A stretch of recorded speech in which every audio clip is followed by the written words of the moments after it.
Greetings everyone, welcome to Nick's Mods. Gonna keep things simple today. It's been about a year since this series began, and I find it appropriate to start the next few episodes from a familiar place. I believe every large military force in Chima should have that one smaller vehicle that forms the bulk of their forces. In the Saber-tooth tribe's case, Strainor's Saber Cycle is a perfect template. This is one of my favorite designs in Chima. Great animal head, aggressive posture, and a surprisingly large footprint. My modifications to this one are minimal. Just those guns I added and some engine details on the sides, but we're not here to focus on Strainor's Saber Cycle. Please turn your attention to Steela's Saber Cycle.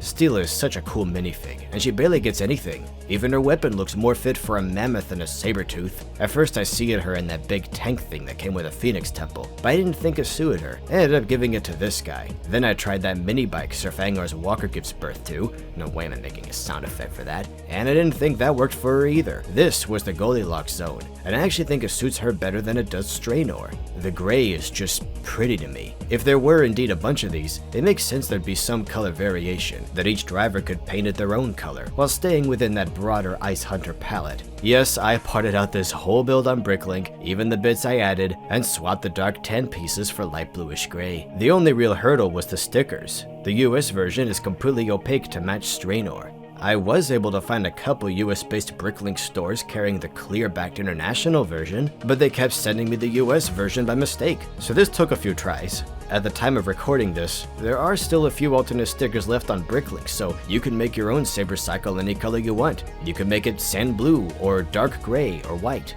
Not much more to say about this little thing, I just really love it. While we're at it though, let's revisit those mammoths, see how they're doing a year later. One of my biggest mammoth complaints was how small the tribe was, with only 2 proper minifig characters and then there's Mungus. Well, I've since acquired a few spare Mungus heads. Don't ask how I got them. Some of their tusks were yellow, had to bleach them with peroxide in the sun.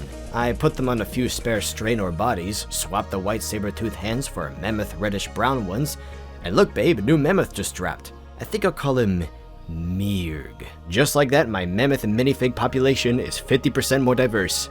Also gave the Mammoth tribe a pretty big polybag build, it just screams them. And gave Mammoth matriarch Mala a regal cape, and a spear from the original Diesel Knot build. Speaking of which, one problem the ice battleship had back during Mammoth Mayhem was the Tusk's tendency to flop around on a flimsy pin connection. Well, not long after that episode went up, LEGO released a new 1x1 brick with an axle-shaped hull. Never again will those tusks bonk poor Mungus's head. It just felt like covering all those little updates. But the Chima love isn't slowing down yet. Since we're a year into this, I want to do something special. Another marathon. Join me in May for a full month of Monkey Madness! Just kidding, it's Dog Tribes month, and it'll more likely be 3 videos than 4. The next mod after that will be another Bionicle character. They'll also squeeze 1 or 2 Planet Ripple videos in there. I'd really appreciate if more people could check out those videos too. Every time I upload something that isn't LEGO, my videos across the board just stop performing, including these. It's like my whole channel's being penalized for daring to host Planet Ripple content. Well, I won't accept this punishment by the algorithm. I will continue to promote my own series. Anyway, get ready for spiders and scorpions and bats, oh my! That's it for today. If you want to support my work, check out my books on Amazon and itch.io, and my Patreon page where you'll get to see these videos a week early, along with patron exclusive content for private tiers and up. See you next mod. Toodles!